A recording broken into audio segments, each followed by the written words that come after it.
Recently Indian air force के 3 officers को निकाल दिया गया है ब्रह्मोस मिसफायरिंग के केस में। ये ब्रह्मोस एक्सीडेंटल फायरिंग मार्च में हुआ था। इसके ऊपर मैंने मार्च में वीडियो भी बनाई थी एंड आई वॉज सरप्राइज क्योंकि ये मेरी पहली वीडियो थी जिसमें पाकिस्तान से भी कमेंट आए थे। हाँ, हालांकि कुछ कमेंट ऐसे थे जिसमें लोग एक दूसरे को गाली देने लगे थे, तो मुझे उन कमेंट्स को डिलीट करना पड़ा था। जिसको ये जानना है कि ब्रह्मोस मिसाइल कैसे पाकिस्तान में गलती से चला गया था, वो मेरी ये वाली वीडियो देख सकता है। इसका लिंक मैं नीचे डिस्क्रिप्शन में या फिर कमेंट सेक्शन में दे दूंगा। इस इंसिडेंट के बाद एक कोर्ट ऑफ इंक्वायरी सेटअप की गई थी इंडियन गवर्नमेंट और इंडियन एयरफोर्स के द्वारा, ताकि ये पता चल सके कि ब्रह्मोस मिसाइल ने पाकिस्तान में हिट करा कैसे। इस इंक्वायरी में ये पता चला कि ब्रह्मोस मिसाइल अपने स्टैंडर्ड ऑपरेटिंग प्रोसीजर यानी एसओपी से डेविएट कर गई थी, और इस डेविएशन के पीछे रिस्पॉन्सिबल थे इंडियन एयरफोर्स के 3 ऑफिसर्स। मैंने अभी अभी एक टर्म का यूज़ किया, एसओपी यानी स्टैंडर्ड ऑपरेटिंग प्रोसीजर। जिन्हें नहीं पता उन्हें मैं बता दूं, ये एक तरह का सेट ऑफ रिटन इंस्ट्रक्शंस होता है। मतलब लिखे हुए आदेश होते हैं जो किसी रूटीन ऑपरेशन में स्टेप बाय स्टेप प्रोसेस को बताते हैं, और इन्हीं रिटन इंस्ट्रक्शन को अच्छे से फॉलो ना करने की वजह से, एसओपी को अच्छे से फॉलो ना करने की वजह से स्टेप बाय स्टेप प्रोसेस में गड़बड़ी हो गई, और ये जो ब्रह्मोस मिसाइल है ये पाकिस्तान में जाके हिट कर गया, और अब इंडियन एयरफोर्स के इन 3 ऑफिसर्स को जॉब से निकाल दिया गया। मार्च में जब ब्रह्मोस मिसाइल गलती से पाकिस्तान में हिट कर गई थी, तो इंडियन गवर्नमेंट ने ये स्टेटमेंट दिया था कि किसी टेक्निकल माल फंक्शन की वजह से ब्रह्मोस पाकिस्तान में हिट कर गया। आप में से कईयों को पता होगा कि उस टाइम फिलीपीन इंडिया से $375 मिलियन का ब्रह्मोस मिसाइल खरीद रहा था।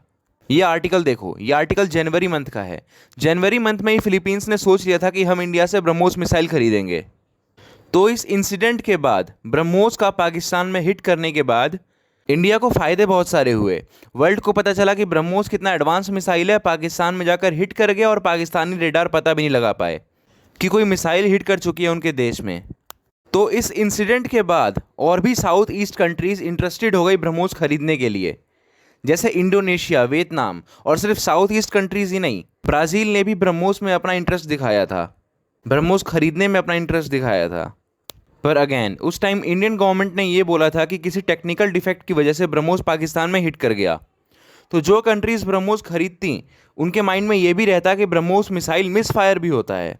तो अब इस इंक्वायरी के बाद, इन 3 ऑफिसर्स को टर्मिनेट करने के बाद, ये क्लियर हो गया कि कोई भी टेक्निकल डिफेक्ट नहीं था।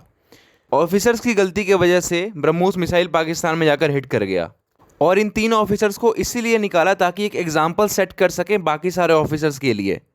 पर the thing is, Pakistan is not satisfied with this inquiry. Pakistan के अकॉर्डिंग इंडिया ने जो इंक्वायरी की है वो इनएडिक्वेट है, और पाकिस्तान ने डिमांड की है इंडियन गवर्नमेंट से कि वो इस मैटर के ऊपर जॉइंट इंक्वायरी करे। हालांकि इसके ऊपर अभी तक इंडियन गवर्नमेंट ने कोई भी रिस्पॉन्स किया नहीं है।